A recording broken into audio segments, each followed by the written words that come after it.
সাল্লাল্লাহু আলাইহি ওয়াসাল্লাম যে যখন কোনো মেয়ে বেপর্দা হয়ে বাহিরে বের হয় তখন শয়তান শয়তান মানে শয়তান জিন না ফেরেশতা, তখন শয়তান ওই মেয়ের সৌন্দর্যকে পুরুষের চোখে লোভনীয় বা আকর্ষণীয় করে তোলে। কে করে তোলে? শয়তান। তোমাদের কারো যদি কোনো গায়রে মাহরাম বেপর্দা কোনো মেয়েকে দেখে খারাপ চিন্তা জেগে যায় তাহলে তোমরা বাসায় চলে যাবে। কোথায় যাবে? বাসায়। সেখানে গিয়ে তোমাদের স্ত্রীর সাথে সময় কাটাবে, ইনশাআল্লাহ তোমাদের সেই খারাপ চেতনা চিন্তা দূর হয়ে যাবে। তার মানে এই হাদিস থেকে প্রমাণ হচ্ছে শয়তান বেপর্দা মেয়েদেরকে সুন্দর করে উপস্থাপন করে। জিন ধরা মেয়ে আছে সমাজে, এবং কোনো কোনো ক্ষেত্রে এখন ছেলেদেরকেও জিন ধরছে না? মাঝে মাঝে দেখবেন যে এই শীতকালে কিছু কনসার্ট হয়, দেখেছেন? কনসার্ট হয়, ফ্যাশন শোজ হয়, আরও অনেক ধরনের প্রোগ্রাম হয়। এগুলোকে নাম দিয়েছে মানুষ সংস্কৃতি। কি নাম দিয়েছে? ওখানে উঠে দেখবেন যে বড় বড় চুল আছে, অনেক লম্বা লম্বা চুল, একদম স্টেজের উপর উঠে লাফালাফি ঝাপাঝাপি করছে, দেখেন নাই? মিউজিক্যাল কিছু ইনস্ট্রুমেন্ট নিয়ে, দেখেন নাই? তো আপনার কি মনে হয় এরা সুস্থ? এটা সবার সাথেই জিন শয়তান আছে। কি আছে? আচ্ছা, একটা কথা বলি, কোনো কোনো ক্ষেত্রে ওয়াজ মাহফিলের প্যান্ডেলেও দেখা যায় কিছু কমেডিয়ান, কিছু বাউল, এরা মানুষকে ডিজে জিকির শেখায়, দেখেন নাই? ডিজে জিকির, একজন গান গায়, একজন কথা বলে, কেউ চা খাওয়ায়, কেউ কফি খাওয়ায়, কেউ কেউ ঢেলেও দেয়, কেউ উঠ বস করায়, কাউকে উঠতে বলে, কাউকে বসতে বলে। দেখবেন অনেক সময় লোকজন লাফালাফি করছে, বক্তা জিকির করছে, তার উপর হামলে পড়তেছে একদম। একটা দলিল দেখাবেন, খালি একটা দলিল, যে নবী সাল্লাল্লাহু আলাইহি ওয়াসাল্লামের জামানায়, চার খলিফার জামানায় তারা মসজিদে বসে এইভাবে জিকির করেছেন। একটা দলিল খালি দেখাবে। যে কাজ নবী করেন নাই, তার সাহাবীরা করেন নাই। এখানে বহু ওলামায়ে কেরাম আছেন, আমি তাদের সামনে কথা বলতে লজ্জা ফিল করছি। যত হাদিস আপনি ঘাটবেন, আমি তো সব হাদিস পড়ে শেষ করতে পারি নাই, স্বীকার করছি, কিন্তু নবীর যুগে এবং চার খলিফার যুগে কোনোদিনও এইভাবে জিকির আজগার হয়েছে একটা দলিল আপনি খুঁজে বের করতে পারবেন না ইনশাআল্লাহ। অথচ দিব্যি এগুলো আমাদের সমাজে চলছে না? আর আমরা দুইটা খারাপ চরিত্র ধারণ করি, বাঙালি আমরা যারা, মন খারাপ করে না, আমরা দুইটা খারাপ চরিত্র অধিকারী আছে। এক, আমরা খুব ট্রল প্রিয় জাতি, ট্রল করতে খুব মজা লাগে। হ্যাঁ, মনে হয় যে এটা করে আমি একদম বাংলাদেশের কি বলবো, দিন একদম কায়েম করে ফেলছি। হ্যাঁ, এই ট্রল পাগল, ট্রল প্রিয় জাতি আমরা একটা। আরেকটা হচ্ছে আমরা ইস্যু পাগল জাতি। ইস্যু, একটা ইস্যু আসবে, খুব লাভঝাপ চলবে কয়েকদিন, ইস্যু শেষ, আবার লাভঝাপ শেষ। বিদেশিরা বলে যে এটা আমাদের শিক্ষার ব্যাপার আছে, কারণ নিজের মধ্যে ত্রুটি থাকলে তো সলভ করতে হবে কিনা, নিজের মধ্যে ত্রুটি থাকলে সলভ করতে হবে না। তারা বলে যে আমাদের মাথা নাকি ওই যে বাক্সে বন্দি মাছের মতো। বাক্সে বন্দি মাছ দেখেছেন? এই যে অ্যাকুরিয়ামের মধ্যে যে মাছগুলো চলাফেরা করে, এদের স্মৃতিশক্তি খুব দুর্বল হয়। ওই ছোট্ট জায়গাটুকু ওদের কাছে মনে হয় বিশাল সমুদ্রের মতো। কথা বুঝতে পারছেন? মনে হয় ওই ছোট্ট বদ্ধ জায়গাটাই ওদের কাছে মনে হয় কি বিশাল বিশাল একটা জায়গা। ওরা খুব স্বল্প স্মৃতির অধিকারী, একটু কিছুক্ষণ পরে স্মৃতিটা নষ্ট হয়ে যায়, তাই আগে কি হয়েছে ওরা ভুলে যায়। এই স্বভাবটা এখন আমাদের মধ্যে চলে আসছে না? আমরা ইস্যু পাগল হচ্ছি না দিন দিন? করণীয় কি? খুব ভালো কথা বলেছে। করণীয় হচ্ছে টিকটক বানাতে হবে, নাকি ফেসবুকিং করতে হবে। এই ফেসবুকের কন্টেন্ট বানাতে বানাতে দুটো কাজ করেছেন, আমি নগদ দেখাচ্ছি। দুটো কাজ করেছেন। একজন কমেডিয়ানকে আলেম বানিয়ে দিয়েছেন আপনারা ট্রল করতে করতেই। একটা হচ্ছে আরেকজন গায়ক অভিনেতাকে এমপি বানাচ্ছিলেন কয়দিন আগে। গান গেত, অভিনয় করতো, মেয়েদেরকে নিয়ে নাচতো। হ্যাঁ, নিজেই গান লিখে নিজেই সুর করে, সুরের সারেগামা পা কিছুই নাই, ঠিক আছে? ও নিজেই, না আমার গান আমি গাবো, কেউ শুনলে শুনুক, না শুনলে নাই। একবার প্রশাসন ধরলো, রবীন্দ্রসঙ্গীত চেঞ্জ করেছে কেন, আবার ইত্যাদি। মানে তাকে নিয়ে এখন বিবিসিতেও কথা হচ্ছে। সুবহানাল্লাহ। মানে এখন বড় বড় পলিটিশিয়ানরাও তাদের মূল্যবান সময় এসব পিছনে নষ্ট করতেছে। হ্যাঁ, এটাও একটা ইস্যু। মানে এই যে ট্রল করতে করতে করতে করতে এখন আপনি তাকে কয়দিন আগে এমপি বানাচ্ছিলেন। এটা কিসের কারণে হচ্ছে? আমাদের এই ট্রল পাগল মানসিকতার কারণে হচ্ছে। আরেকজনকে কমেডিয়ান, মানুষ ওকে দেখে মজা পেত, যে মনটন খারাপ, কেউ বলতো ভাই মনটন খারাপ, ও একটু ওর লেকচার শুনে মনটা ভালো হবে, এইভাবে আর কি দেখতো মানুষ, এভাবে ট্রিট করতো। আস্তে আস্তে আস্তে আস্তে এখন সে দেখা যায় বড় বড় আলেমদের বিরুদ্ধে কথা বলতেছে। খেয়াল করে দেখেন নাই? এটা আমরা করেছি। আমাদের এই দুইটা স্বভাবকে আগে বিসর্জন দিতে হবে। এক, আমরা ট্রল পাগল জাতি হব না, ওয়াদা করেন সব। ট্রল করার মধ্যে কোনো রকম সার্থকতার কিছু নাই। যেটা খারাপ সেটাকে প্রতিহত করতে হবে, যেটা খারাপ সেটাকে প্রতিহত করতে হবে। আর 2 নাম্বার, যেটা ভালো তাকে উৎসাহ দিয়ে এগিয়ে নিতে হবে ইনশাআল্লাহ। আমরা সব সময় সত্যের পক্ষে থাকবো ইনশাআল্লাহ, আর সব সময় মিথ্যার বিপক্ষে থাকবো ইনশাআল্লাহ। যে কেউ যত বড় আলেম, মুফতি, মুহাদ্দিস, বক্তা, দায়ী যেই হোক না কেন, তার কোনো কথা যদি কোরআন সুন্নাহর বাইরে যায়, কোশ্চিন কালেও সে কথা গ্রহণ করবেন না, সিম্পল। সেটা আমি হই আর যেই হোক না কেন। আর যে কোনো ব্যক্তি, সে যেই হোক না কেন, তার কথা যদি কোরআন সুন্নাহর সাথে মিলে যায়, অবশ্যই সেটা গ্রহণ করবেন ইনশাআল্লাহ, সে যেই হোক না কেন। এখন আমরা যদি আমাদের দৃষ্টিভঙ্গিকে শক্ত করতে না পারি, সামনের দিনগুলো কিন্তু আমাদের জন্য খারাপ হবে। বিশ্বাস করেন, দিন কিন্তু দিন দিন খারাপ হচ্ছে। আমি আসছি ওই দিকে ইনশাআল্লাহ। এই ট্রল পাগল মানসিকতাকে ত্যাগ করতে হবে, আল্লাহ তৌফিক দান করবেন। 2 নম্বর হচ্ছে, এই ইস্যু পাগল জাতি হব না। ইস্যু পাগল জাতি হব কেন? আমাদের একটা গন্তব্য, লক্ষ্য থাকবে। আমাদের লক্ষ্য কি? আল্লাহ বলেছেন এই আয়াতে, আমাদের লক্ষ্য হচ্ছে আল্লাহ পাক আমাকে সৃষ্টি করেছেন এই পৃথিবীতে আল্লাহর ইবাদত করার জন্য। কিসের জন্য? এটা 1 নম্বর ডিউটি আমার, এটা আমার লক্ষ্য, আমার কাজ পৃথিবীতে। 2, আল্লাহ পাক বলেছেন এই দুনিয়ার জীবনটা চিরস্থায়ী নয়। চিরস্থায়ী না, এটা ক্ষণস্থায়ী। তার মানে এই দুনিয়াটা আমার মুখ্য উদ্দেশ্য নয়। আমি দুনিয়ার মধ্যে চলাফেরা করব, মুসাফির। আমার প্রয়োজন আছে বিয়ে শাদী করবেন, চাকরির প্রয়োজন চাকরি করবেন, ব্যবসার প্রয়োজন ব্যবসা করবেন, আপনার রাজনীতি করার প্রয়োজন আছে আপনি করবেন, সবকিছু চলবে। কিন্তু এগুলো আমাদের দুনিয়ার মুখ্য উদ্দেশ্য নয়। এগুলো হচ্ছে আমাদের দুনিয়াকে চালিয়ে নেওয়ার উপকরণ, মাধ্যম মাত্র। কখনোই এই নেশার মধ্যে আমরা ডুবে যাব না। ডুবে যাব, আল্লাহকে ভুলে গিয়ে দুনিয়ায় কখনো ডুবে যাব না। এটা আমাদের দ্বিতীয় কাজ। 3 নম্বর কাজ, আমাদের লক্ষ্য স্থির করতে হবে। 2টা লক্ষ্য আমাদের। এক, ভালো করে শোনেন, 2টা লক্ষ্য আমাদের। 1, ইহকালীন লক্ষ্য। 2, পরকালীন লক্ষ্য। কয়টা লক্ষ্য? 1, ইহকালীন লক্ষ্য। 2, পরকালীন। ইহকালীন লক্ষ্য কি? আল্লাহ পাক বলছেন সূরা সফের মধ্যে, সফ মানে সারি, সূরা সফটা পড়ে দেখবেন বাসায় গিয়ে আজকে। আল্লাহ পাক বলছেন, হুয়াল্লাযী আরসালা রাসূলাহু বিল হুদা ওয়া দীনিল হক লিইয়ুযহিরাহু আলা দ্বীনি কুল্লি। আল্লাহ পাক বলতে চাচ্ছেন যে তিনি সেই মহান আল্লাহ, যিনি তার পক্ষ থেকে নবী রাসূল পাঠিয়েছেন, শেষ নবী মুহাম্মদ সাল্লাল্লাহু আলাইহি ওয়াসাল্লামকে পাঠিয়েছেন, এবং আসমানি কিতাবসমূহ পাঠিয়েছেন, এই কোরআন সুন্নাহ নাজিল করেছেন। কি উদ্দেশ্যে? লিইয়ুযহিরাহু আলা দ্বীনি কুল্লি, যাতে করে দ্বীন ইসলাম, এই দ্বীন ইসলাম অন্য সমস্ত দ্বীনের উপর বিজয় লাভ করতে পারে। বলেন সুবহানাল্লাহ। তাহলে আরেকটা উদ্দেশ্য পেলাম। কি উদ্দেশ্য? এই দিন নিজে পালন করব এবং এই দিনকে অন্য দিনের উপর বিজয় ঘটানোর চেষ্টা করবো সব। এখন প্রশ্ন, যে এই দিন কি অটোমেটিকলি বিজয় লাভ করবে? মান্না এবং সালোয়া কি এখনো পড়বে, নাকি আমাদেরকে রিজিকের চেষ্টা করতে হয়? এই যে আমরা চাকরি বাকরি ব্যবসা করি, আল্লাহর কাছে দোয়া করি না, আল্লাহ আমাকে রিজিক দান করো? এই দোয়া করে কি ঘরে বসে থাকি, নাকি দোকান খুলি, কষ্ট করি, ব্যবসা করি, চাকরি করি? তাই করি না? একইভাবে আল্লাহ পাক বলেছেন দুনিয়াতে পাঠিয়েছি আমার ইবাদত করার জন্য, এবং আল্লাহ পাক নবী রাসূল পাঠিয়েছেন, বিশেষ করে শ্রেষ্ঠ নবী মুহাম্মদ সাল্লাল্লাহু আলাইহি ওয়াসাল্লামকে, যাতে এই দিন ইসলাম অন্য সমস্ত দিনের উপর বিজয়ী হতে পারে। এখন বিজয় কি এমনি এমনি হবে? কিভাবে বিজয় লাভ করবে? আল্লাহ বলছেন সূরা মুহাম্মাদে। কোন সূরায় বলেন? সূরা মুহাম্মাদ। কখনো পড়েছিলেন? কেউ বলতে পারবেন আল কোরআনুল কারীমে আমাদের নবী মুহাম্মদ সাল্লাল্লাহু আলাইহি ওয়াসাল্লামের নাম কতবার আছে?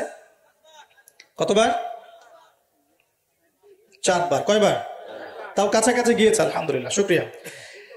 তো প্রিয় ভাই, সূরা মুহাম্মাদের মধ্যে আল্লাহ পাক বলছেন কিভাবে বিজয় লাভ করবে, কিভাবে বিজয় লাভ করবে। আল্লাহ পাক বলছেন খুব ছোট্ট করে, ইন তানসুরুল্লাহা ইয়ানসুরকুম ওয়া ইউসাব্বিত আকদামাকুম। শেষ। আল্লাহ বলছেন তোমরা সবাই, মানে উম্মতে মুহাম্মাদি, তোমরা যদি আল্লাহকে সাহায্য করো, আল্লাহ তোমাদেরকে সাহায্য করবে। শুধু তাই না, ওয়া ইউসাব্বিত আকদামাকুম, তোমাদের পা পদযুগলকে আল্লাহ পাক দৃঢ় করে রাখবেন, পিছলে যাবে না ইনশাআল্লাহ। আরো বলছেন আল্লাহ পাক, ওয়া ইন তাতাওয়াল্লাউ, যদি আমাকে সাহায্য না করে, দিনকে সাহায্য না করে, তোমরা পৃষ্ঠ প্রদর্শন করো। পৃষ্ঠ প্রদর্শন বুঝিত, মানে দিনের পরোয়া না করে তোমরা তোমাদের মতো চলো, দিনের প্রতি কোনো মায়া মহব্বত নাই, দিন প্রতিষ্ঠার কোনো ফিকির নাই। আল্লাহ বলছেন ওয়া ইন তাতাওয়াল্লাউ, তোমরা যদি মুখ ফিরিয়ে নাও, ইয়াস্তাবদিল কওমান গায়রাকুম, আল্লাহ পাক অন্য কওমকে হেদায়েত দিয়ে তোমাদের জায়গায় নিয়ে আসবেন, সুম্মা লা ইয়াকুনু আমসালাকুম, এরা তোমাদের মতো অপদার্থ হবে না। কে বলেছেন? আল্লাহ পাক। তাহলে আমাদের দায়িত্ব পেয়ে গেলাম।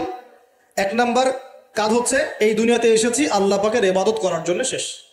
এখন ইবাদত বলতে শুধু নামাজ রোজা হজ জাকাতি নয়, বরং জীবনের প্রতিটা কাজই কি ইবাদত, যদি সেই কাজটা নবী সাল্লাল্লাহু আলাইহি ওয়াসাল্লামের সুন্নত মতো হয়। বলেন সুবহানাল্লাহ।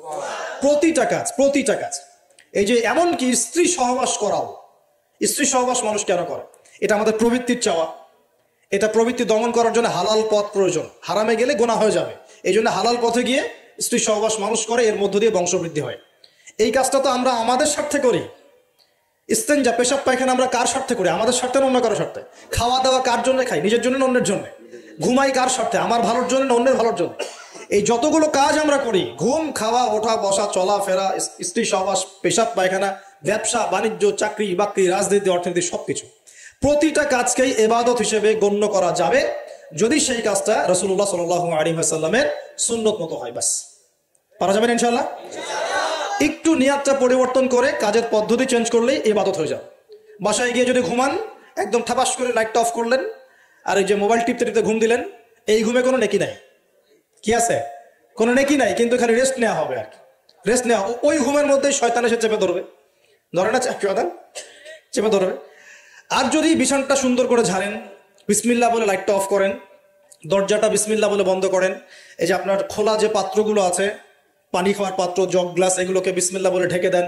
ঢাকার কিচ্ছু না পেলে একটা কাঠি অন্তত বিসমিল্লাহ বলে রেখে দিতে হয়, একটা কাঠি অন্তত বিসমিল্লাহ বলে রেখে দিতে হয়।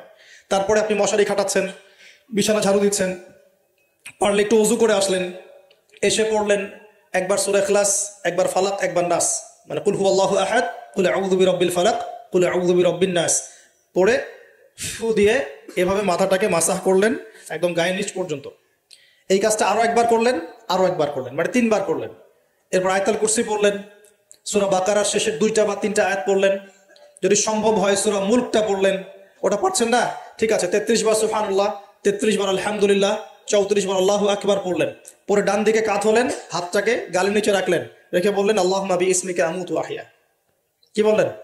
আল্লাহুম্মা বিইসমিকা আমুতু ওয়া আহইয়া। আচ্ছা, কিচ্ছু পারেন না, এত কিছুই পারলেন না, শুধু ডান দিকে কাত হয়ে এখানে গালের নিচে হাত রেখে বললেন আল্লাহুম্মা বিইসমিকা আমুতু ওয়া আহইয়া। এখন আপনি 4 ঘন্টা, 4.5 ঘন্টা, 5 ঘন্টা, 6 ঘন্টা ঘুমালেন। এই যে সময়টুকু ঘুমিয়ে আছেন আপনি, বিশ্বাস করেন এই ঘুমানোর কারণে আপনার আমলনামে নেকি লেখা হবে। ঠিক এভাবেই জীবনের প্রত্যেকটা কাজকে ইবাদতে পরিণত করা সম্ভব যদি আমরা একটা সূত্র মেনে চলি। সূত্র হচ্ছে 2টা। কয়টা? 2টা। এক, সেই কাজটা হবে আল্লাহর সন্তুষ্টির জন্যে। কার জন্যে? আল্লাহর সন্তুষ্টির জন্য। আর 2, সেই কাজটা হতে হবে আমাদের প্রিয় নবী মুহাম্মদুর রাসূলুল্লাহ সাল্লাল্লাহু আলাইহি ওয়াসাল্লামের তরিকা বা সুন্নত মোতাবেক। ব্যাস, শেষ। এভাবে আপনি জীবনের যে কোনো কাজ ইবাদত বানাতে পারেন। ইবাদত, ঘুম থেকে উঠেছেন, ইস্তেঞ্জা করতে যাবেন, বাথরুমে ঢুকলেন, গান গাওয়া শুরু করলেন, সাদা সাদা কালা কালা, হ্যাঁ, গান গায় মানুষ এখন বাথরুমে। মাঝে মাঝে আমরা সফর করি, একটা বাথরুমে ঢুকে দেখি পাশের বাথরুম থেকে গান আসছে। এরকম হয়নি কখনো? ফেস করেন নাই? আচ্ছা, তো কোনো নেকি নাই? নেকি আছে? উল্টা শয়তান ধরবে ওখানে। কি ধরবে? জিন শয়তান ধরবে, কারণ জিন শয়তান ওখানে থাকে। কিন্তু দুষ্ট জিন কোথায় থাকে? বাথরুমে থাকে। এই যে আমরা বলি আল্লাহুম্মা ইন্নী আউযু বিকা মিনাল খুবসি ওয়াল খাবাইস, এটা কিন্তু দুষ্ট জিন এবং মহিলা জিন বোঝায় আর কি। ঠিক আছে, এক পুরুষবাচক, এক স্ত্রীবাচক। তো তার মানে জিনদের মধ্যেও পুরুষ মহিলা আছে, জিনদের মধ্যে বংশবৃদ্ধি হয়। ঠিক আছে, ইবলিস সম্পর্কে সূরা কাহফে আল্লাহ পাক বলেছেন কানা মিনাল জিন, সে ছিল জিনদের একজন। ফাসাকা আন আমরি রাব্বি, সে তার রবের আদেশ লঙ্ঘন করে ফাসাকি করেছিল। ঠিক আছে, তো ওদের মধ্যে বংশবৃদ্ধি হয়। এখন বাথরুমে গিয়ে যদি এগুলো না করে বাম পা দিয়ে ঢোকেন, ঢোকার সময় বলেন বিসমিল্লাহ আল্লাহুম্মা ইন্নী আউযু বিকা মিনাল খুবসি ওয়াল খাবাইস, বসলেন, এবং বাম পায়ে, যে পায়ে আমি ব্যথা বলছি, যে বাম পায়ে ভর দিয়ে বসতে হয়। কোন পায়ে? আচ্ছা, এখন ইংলিশ টয়লেটের মধ্যে এখন বসেন বাম পায়ে ভর দিয়ে, কেমন করে বসবেন বলেন? আমি বলি, কিছু মনে করেন না, আমি বলি কি, আমরা প্রত্যেক দিন নামাজে বলি, সবাই বলি, ইমাম মুক্তাদি সবাই বলি গায়রিল মাগদুবি আলাইহিম ওয়ালাদ-দাল্লিন। মনে আছে? এখানে নবীজিকে প্রশ্ন করা হচ্ছে, ইয়া রাসূলুল্লাহ, মাগদুব কারা, দল্লিন কারা? আমরা যে বলি নামাজে আল্লাহ আমাকে মাগদুবের পথ থেকে বাঁচাও, দল্লিনের পথ থেকে বাঁচাও, ইহদিনাস সিরাতাল মুস্তাকিম, সরল পথ দেখাও। তো ইয়া রাসূলুল্লাহ সাল্লাল্লাহু আলাইহি ওয়াসাল্লাম, এই মাগদুব কারা আর দল্লিন কারা? আর নবীজি বলছেন, এক বাক্যে বলছেন, শোনো, আল মাগদুব হচ্ছে হুমুল ইয়াহুদি, তারা হচ্ছে ইহুদি জাতি। কারা? ইহুদিরা কোথায় আছে এখন? হ্যাঁ, নামটা মনে থাকবে তো? আচ্ছা, ও কিন্তু এখন শক্তিশালী, আর ওরাই কিন্তু দাজ্জালকে অনুসরণ করবে, এটা মাথায় রাখেন। আচ্ছা, আর অনেকদিন বলছি দাজ্জাল বিশ্ব শাসন করবে, মানে কি বিশ্বের প্রত্যেকটা ডিপার্টমেন্ট শাসন করবে। বিশ্বের প্রত্যেকটা department, politics, economics, finance, world affairs, আপনার মিডিয়া, প্রযুক্তি এবং অস্ত্রশস্ত্র সবকিছু ওর নখদর্পণে থাকবে, সবকিছু। না হলে সে বিশ্ব শাসন করতে পারবে না, সম্ভব না। কেউ যদি বিশ্বের অর্থনীতি নিয়ন্ত্রণ করতে না পারে, সে কি বিশ্ব শাসন করতে পারবে? এই যে শ্রীলঙ্কা কি বিশ্ব শাসন করতে পারবে? পাকিস্তান পারবে? পাকিস্তান কয়দিন পর দেউলিয়া হয়ে যাবে। পাকিস্তান কয়দিন পর কি হবে? দেউলিয়া হয়ে যাবে। হ্যাঁ, ওদেরকে দেখে যদি আমরা শিক্ষা না নেই, তাহলে আমাদের কপালও খারাপই আছে। ওইটা বললাম, ওদেরকে দেখে যদি আমরা শিক্ষা না নেই, তাহলে আমাদের খরিও তো খারাপ আছে। আল্লাহ হেফাজত করুন বলে আমিন। তো যেটা বলছিলাম, বিশ্ব শাসন করতে হলে বিশ্বের সব ডিপার্টমেন্ট শাসন করতে হবে, কি হবে না? হবে। এখন আমরা সূরা ফাতিহায় পড়ি, গায়রিল মাগদুবি আলাইহিম, আল্লাহ তুমি আমাদেরকে ইহুদিদের পথ থেকে বাঁচাও। ওয়ালাদ-দাল্লিন, দাল্লিন মানে নবীজি বলছেন হুমুন নাসারা, তারা হলো ওই নাসারা বা খ্রিস্টান জাতি যারা বলে যে আল্লাহর সন্তান আছে। বলেন নাউজুবিল্লাহ। আল্লাহ পাকের সন্তান আছে? আমরা কি বলি? লাম ইয়ালিদ, তিনি কাউকে জন্ম দেননি, কারো কাছ থেকে জন্ম। কিন্তু এই যে 200-300 কোটি খ্রিস্টান বলছে যে আল্লাহর সন্তান আছে, নাউজুবিল্লাহ। এই জন্য ওরা দল্লিন, পথভ্রষ্ট। দল্লিন মানে কি? পথভ্রষ্ট। তো নবীজি স্পষ্ট বলছেন যে গায়রিল মাগদুবি আলাইহিম ওয়ালাদ-দাল্লিন, এখানে মাগদুব আর দল্লিন মানে হচ্ছে, মাগদুব হলো ইহুদিরা গজবপ্রাপ্ত, আর দল্লিন হচ্ছে নাসারা বা খ্রিস্টান জাতি। এখন আপনার সাথে আমার কথা, আপনাদের সাথে আমার কথা, আমাদের পলিটিক্স থেকে শুরু করে বাথরুমের কমোড পর্যন্ত, ঠিক আছে, আইন কানুন থেকে শুরু করে আমাদের চেহারা সুরত পর্যন্ত, আমাদের পোশাক পরিচ্ছদ থেকে শুরু করে অর্থনীতি, পরিবার, সবকিছু, এই সবকিছু ওই দুই জাতির অনুসরণে গড়ে উঠেছে। এটাই সবচেয়ে বড় আফসোসের কথা আমাদের জন্য, সবচেয়ে বড় আফসোস। বাথরুমটাও নিজের মতো করতে পারলাম না, ঠিক আছে। এই যে দেখবেন কমোডে কি বাম পায়ে ভর দিয়ে বসা যাবে? আচ্ছা, ওইখানে কাপড় কি পবিত্র রাখা যাবে? কিভাবে ইউজ করে আমি এখনো বুঝি না, কেমন করে ইউজ করে, ঠিক আছে। আরো নতুন পদ্ধতি আসছে, এটা শুনলে আরো হাসবেন। বিভিন্ন জায়গায় যাওয়া হয়, আলহামদুলিল্লাহ। আল্লাহ বলেছেন সিরু ফিল আরদ, জমিনে বিচরণ করো। আল্লাহ বলেছেন কোরআনে সিরু ফিল আরদ, তোমরা জমিনে ঘুরে দেখো। ফানজুর কাইফা কানা আকিবাতুল মুকাজ্জিবিন, দেখো যে আল্লাহকে যারা মিথ্যা প্রতিপন্ন করেছে, আল্লাহর সাথে সীমা লঙ্ঘন করছে, ওদের কি পরিণত হয়েছে। দেখলাম যে এখন ইংলিশ টয়লেটও গায়েব, এখন দিয়ে রাখছে কিছু কিছু বাটি, কি দিয়ে রাখছে? ছোট ছোট টুকরা দেওয়া আছে প্লাস্টিকের এবং হ্যাঁ সিরামিক্সের মনে হয়। তো ওইখানে দাঁড়ায় দাঁড়াই করতে হবে, 1 নাম্বার করলে দাঁড়ায় দাঁড়াই করতে হবে, এবং সবগুলো একই মাপের দেওয়া আছে। এখন যদি ব্যক্তির কারো হাইট হয় 6 ফিট, কারো 5 ফিট, কারো 4 ফিট, কারো 2 ফিট, 3 ফিট, এই পার্থক্য কিভাবে সে মেকআপ করবে আল্লাহ ভালো জানে, এটা কেমন করে ম্যাচ করবে আল্লাহ ভালো জানে। কাউকে টুলের উপর দাঁড়াই করতে হবে, কাউকে একটু নিচু হয়ে করতে হবে, মানে মাপ তো একই। আরো যে কি কি দেখতে হবে আল্লাহ ভালো জানেন। তো প্রিয় ভাইরা, বাথরুম করতে গিয়ে যদি নবী সুন্নাহ মতো করেন, এখান থেকে কথাগুলো আসছে। যদি বাম পা দিয়ে ঢোকেন, বা পায়ে ভর দিয়ে বসেন, দেখবেন ইস্তেঞ্জা করেও শান্তি পাচ্ছেন। নবীর প্রতিটা সুন্নত বৈজ্ঞানিক, যে সুন্নত আপনি পালন করবেন, আপনি বৈজ্ঞানিক উপকারিতাও পাবেন ইনশাআল্লাহ। এই যে একটু আগে এক ভাই বলছিল, আপনি তো খানি না হুজুর, 1 চামচ কি 1.5 চামচ ভাত খাচ্ছেন, খানি না। তাই আমি বললাম যে আমি কম খাওয়া হুজুর, কারণ নবী সাল্লাল্লাহু আলাইহি ওয়াসাল্লাম কি শিখিয়েছেন? তিনি বলেছেন আমরা যা খাই না, তিনি নবী হওয়ার পরে মনে হয় সেটাও খেতে পারেন নাই। বিশ্বাস করছেন না? এরকম 3-3টা মাসের চাঁদ চলে যেত যে নবী সাল্লাল্লাহু আলাইহি ওয়াসাল্লামের বাসায় চুলাও জ্বলে নাই। আর আমাদের তো একবেলা যদি না খাই, তাহলে আল্লাহর উপর কত শেকায়াত, কত অভিযোগ, তাই না ভাই? আচ্ছা, তারপরে তিনি বলছেন একজন ব্যক্তির এতটুকু খাওয়াই যথেষ্ট যে কোমর, মেরুদণ্ড সোজা করতে পারে, আল্লাহর ইবাদত করতে পারে। আর যদি তোমাদের খেতেই হয়, তাহলে পেটটাকে 3 ভাগ করে খাবে। কয় ভাগ? 1 ভাগ খাবার রাখবে, 1 ভাগ পানি খাবে, আর 1 ভাগ এই শ্বাস প্রশ্বাস চলাচলের জন্য ফাঁকা রাখবে। কয়জন এর উপর আমল করে দেখাতে পারে? কতজন মানুষ আছে? আর যারা একদম গোগ্রাসে খায়, এদের ব্যাপারে কোরআনে এবং হাদিসে কিন্তু মারাত্মক কথা আছে। আল্লাহর নবী সাল্লাল্লাহু আলাইহি ওয়াসাল্লাম বলেছেন যে তোমরা খুব বেশি ঢেকুর তুলো না। কি করো না? একজন সাহাবী খুব ঢেকুর উঠাচ্ছে, সাহাবী না আসলে, উনি পাশ দিয়ে যাচ্ছিলেন, খাবার দাবার খেয়ে পাশ দিয়ে যাচ্ছিলেন। তো নবীজি তার ঢেকুর তোলা দেখে বলছেন যে তোমরা বেশি ঢেকুর তুলবে না, কারণ দুনিয়াতে যে ব্যক্তি বেশি পেট পুড়ে খাবে, কাল কিয়ামতের মাঠে সে সবচেয়ে বেশি ক্ষুধার্ত থাকবে। বলেন নাউজুবিল্লাহ। খাবেন আপনি, নিজের পেটটাকে 3 ভাগ করবেন, 1 ভাগ খাবার, 1 ভাগ কি পানি, আর 1 ভাগ শ্বাস প্রশ্বাসের জন্য ফাঁকা। আর এই ব্যাপারে একটা কথা বলে দেই, শেষ জামানায় কিন্তু খাবারগুলো সব করাপ্টেড হয়ে যাবে। কি হবে? খাবার ভেজাল হবে, ভেজাল।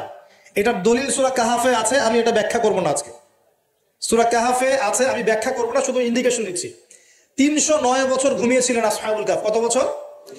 309 বছর ঘুম থেকে উঠেই তারা প্রথম যে অনুভবটা করেছেন সেটা হলো তারা ক্ষুধার্ত। তারা কি ক্ষুধার্ত? দেখেন 309 বছর পর যদি আপনি ঘুম থেকে ওঠেন, আপনার কাছে এই দুনিয়াটা আজীব মনে হবে, হবে না?